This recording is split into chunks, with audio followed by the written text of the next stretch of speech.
o Alcides Torres, que é diretor e analista da Scott Consultoria, hoje na hora do almoço, na segunda edição do Agricultura BR. Naquele momento ainda não se tinha a notícia oficial da OIE, Oficina Internacional de Epizootias, ou Organização Mundial de Saúde Animal, que considera os casos atípicos, ou essa suspeita de vaca louca no Brasil, um caso encerrado. Caso encerrado, ou seja, o Brasil liberado para voltar a retomar as exportações com a China, exportações de carne bovina. Já se fala até nas próximas horas, uma reunião do Ministério da Agricultura do Brasil com o governo chinês.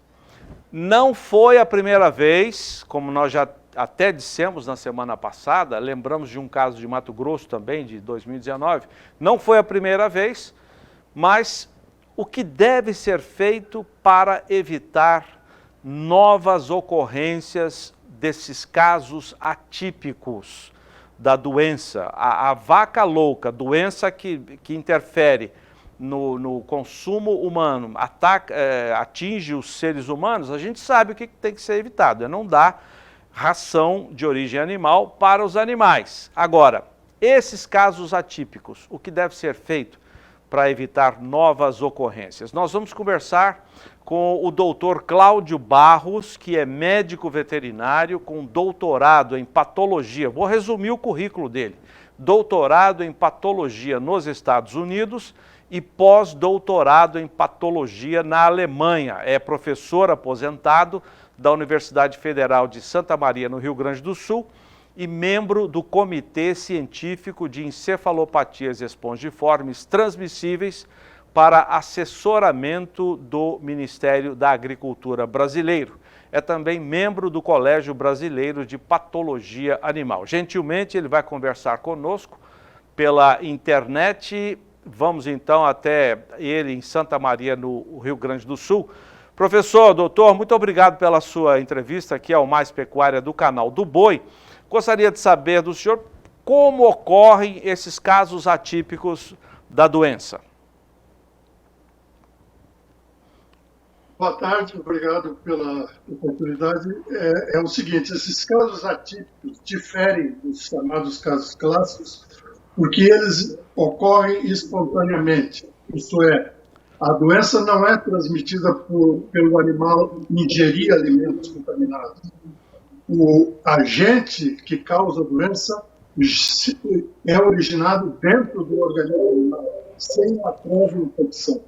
Então, é uma alteração da proteína que causa a doença no próprio organismo. Então, ele se origina dentro do animal. É uma geração espontânea. Por isso que ele é considerado na OIE como um evento natural que pode ocorrer em qualquer animal, em qualquer população bovina. Então, por isso que é o caso encerrado, não há o que fazer, não foi uma culpa da vigilância sanitária, nem de dar alimento contaminado para o animal. Ele gera no interior do animal. Doutor Cláudio, nós estamos aqui nos estúdios com o nosso comentarista, o João Pedro Cuti Dias, que é engenheiro agrônomo, e tem uma pergunta para o senhor. Sim. Boa tarde, doutor. Tudo bem. Nos últimos anos, mais de 20 anos, houveram 5 casos dessa doença atípica aqui no Brasil. Então, eu acho que é um pouco difícil você prever a ocorrência disso, porque isso é muito pouco, o número é muito pequeno.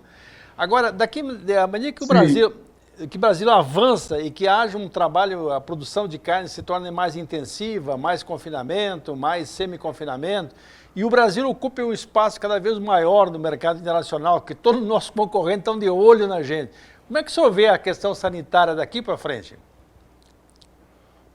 Bom, eu acho que esse tipo existe três tipos de PSE.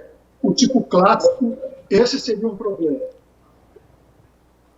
E os dois tipos atípicos, um é chamado de L e o outro é chamado de H, pelo tipo de proteína que cada um.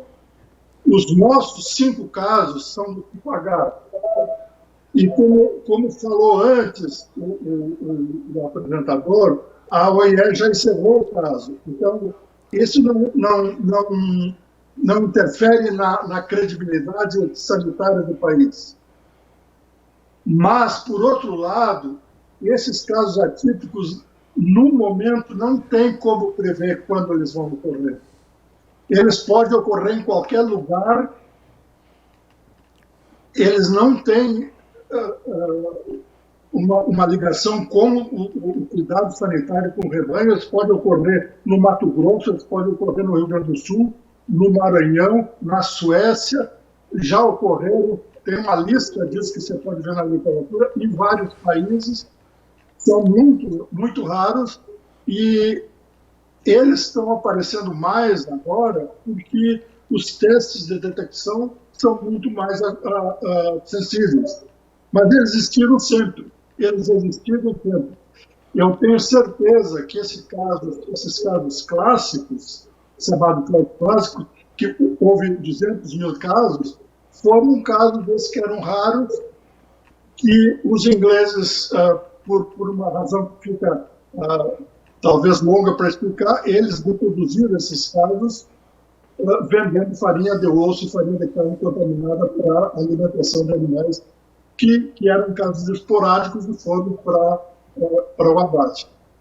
Então, o que a gente tem que fazer para cuidar disso aí é evitar que esses animais entrem na cadeia de produção de carne. Então, no abate, como foram esses casos aí, impedir que esses animais entrem na cadeia alimentar. E isso se faz como foi feito aí, por testes, exame clínico e testes moleculares que foi feito nesses animais. O senhor acredita, então, essa questão, por exemplo, de usar cama de frango para adubação de pasto, por exemplo, que é muito comum aqui no Centro-Oeste o pessoal usar, isso pode, em algum momento, criar alguma condição de surgir algum problema mais sério? Pode, mas seria outro tipo. Seria o tipo clássico de BSL. Esse é um tipo diferente e é mais grave. E isso tem que ver com como quando você faz esse exame que foi feito no Canadá, esse exame molecular, você diferencia o que é atípico e o que é o tipo clássico. O tipo clássico é transmitido por alimento, no caso aí a cama do frango. E nesse caso a OIE é mais drástica no tratamento do problema. Então nesse caso seria um problema, mas não nos casos atípicos. Os casos atípicos não são transmitidos por alimento. São duas coisas diferentes. Eu não sei se eu expliquei claramente. Não, com certeza. E eu acho importante um alerta, né? O pessoal que usa esses resíduos para fazer adubação de pasto tem um cuidado de deixar um tempo antes de colocar animal, né? Sim. E outra coisa, esse caso atípico, ele não é gerado pelo agente infeccioso, mas ele pode depois ser transmitido. Então, ele não deve ser usado para alimentar pessoas e ele não deve ser usado para alimentar animais. As carcaças devem ser destruídas. Tá certo. Bom, aqui no Brasil... Ele apresenta... Pois não? Não, é isso aí. Pode falar. Aqui no Brasil é proibido o uso de suplementação à base de cama de frango, por exemplo. É proibido. Alguns Sim.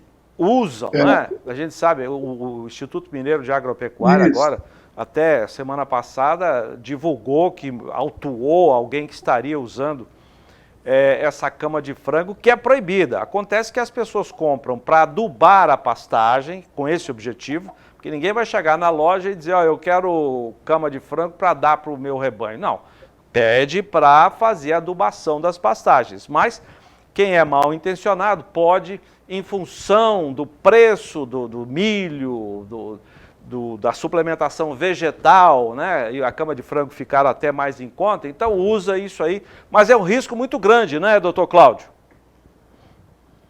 Isso aí deve ser evitado. mas o colega ali, o engenheiro agrônomo, que eu não peguei bem o nome dele, mas ele tem razão.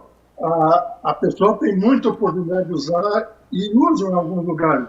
O Ministério tem feito uma campanha e ativamente para impedir isso aí, mas às vezes a coisa foge do controle. Mas não deve ser usado. Obviamente, isso aí diminuiu muito, né? Mas isso em qualquer parte do mundo, o produtor que tem um produto que vai baratear, eu vi isso na Inglaterra, quando estive lá, eles usam.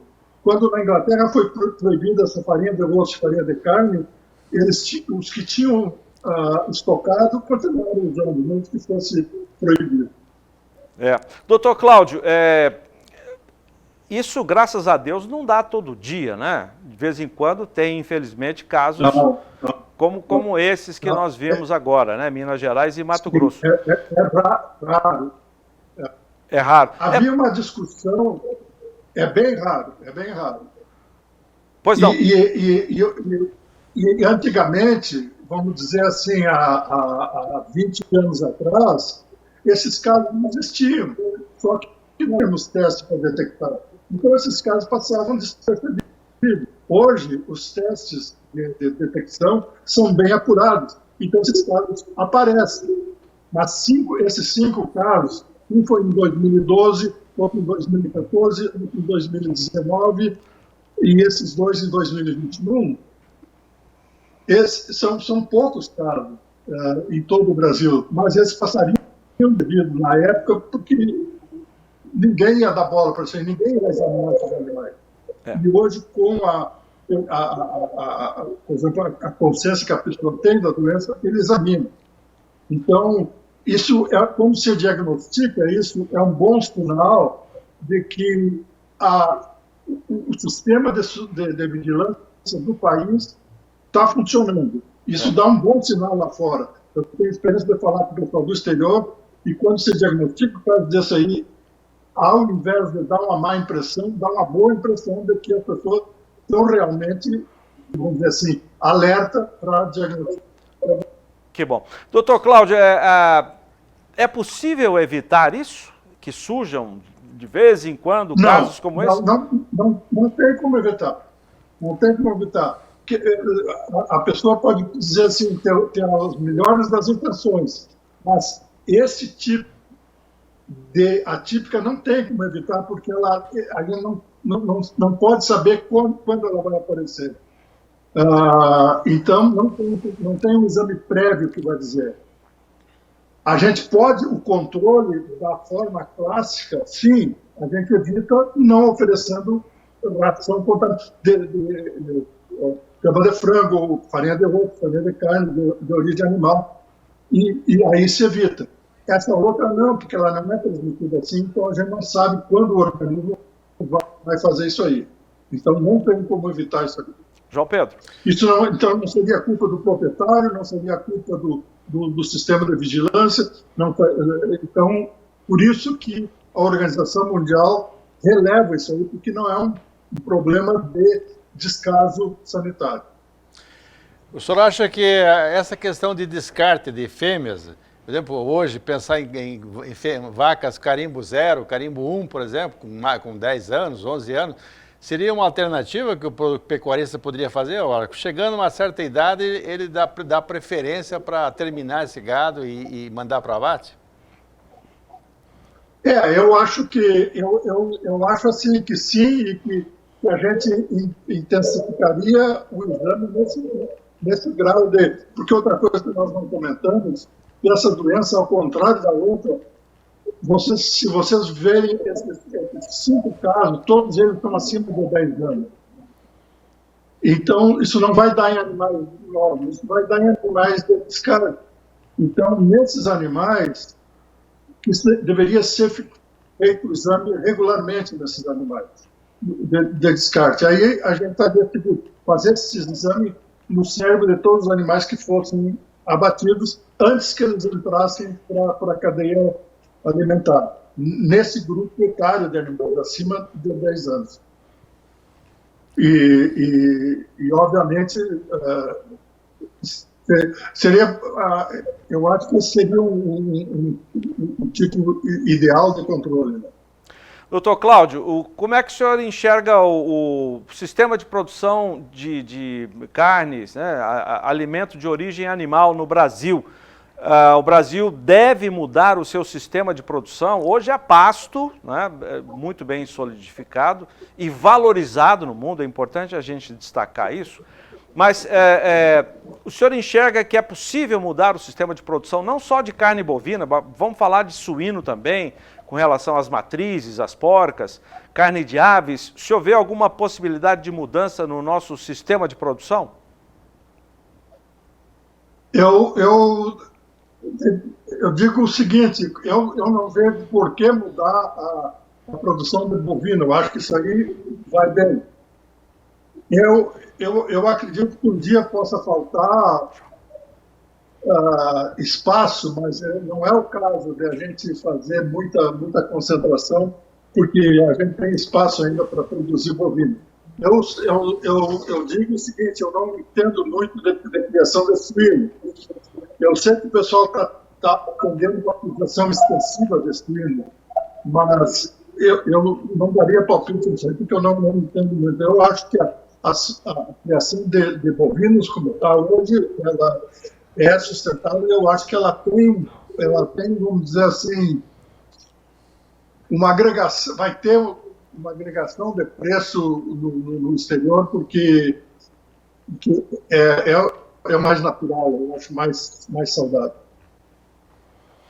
Doutor Cláudio, nós queríamos agradecer ao senhor, Cláudio Barros, membro do Comitê Científico de Encefalopatias Espongiformes Transmissíveis, é um consultor do Ministério da Agricultura nesse assunto. Gostaríamos de agradecer a sua entrevista ao programa Mais Pecuária do Canal do Boi, João Pedro e eu, desejando um ótimo trabalho, não porque o senhor está aposentado já, né? Mas ótima saúde e boa atividade aí no sul do país. Muito obrigado. Muito obrigado. Obrigado. Grande abraço. Muito bem. Obrigado. João Pedro, bom conversar com especialistas desse nível, né? Zé, eu acho que o nosso papel aqui no Canal do Boi é sempre trazer informação precisa àquele pessoal que está nos assistindo. Quando surgem essas informações, cria no mercado um certo temor, uma incerteza, e ele foi bem claro, ele explicou direitinho. Se o pessoal fizer o que tem que fazer, o risco é mínimo. 5 casos em quase 15 anos é muito pouco, não é significativo isso. E outra coisa, ele foi bem claro, a importância da vigilância sanitária. Eu acho que toda a cadeia tem que se preocupar com isso, o pecuarista, o frigorífico, todo mundo tem que se preocupar, porque nós dependemos do consumidor. Ele tem que entender que a carne que ele está comprando no mercado, seja a carne que nós vendemos no mercado interno ou exportamos, é uma carne de qualidade. Então isso é muito bom e eu acho que essas informações dele são úteis não só para os pecuaristas, mas para toda a sociedade. E uma coisa importante que ele disse, já para a gente concluir aqui, você volta daqui a pouco, João Pedro, para falar das exportações que começaram bem o mês de setembro, a exemplo do que foi em agosto, né? Uma coisa importante que ele falou foi o seguinte, o Brasil sai ganhando nisso, porque mostrou seriedade, mostrou agilidade na condução desse caso. Acho que nossa ministra é muito boa de serviço e o pessoal que cerca ela também, né? O serviço de vigilância brasileiro faz um bom trabalho.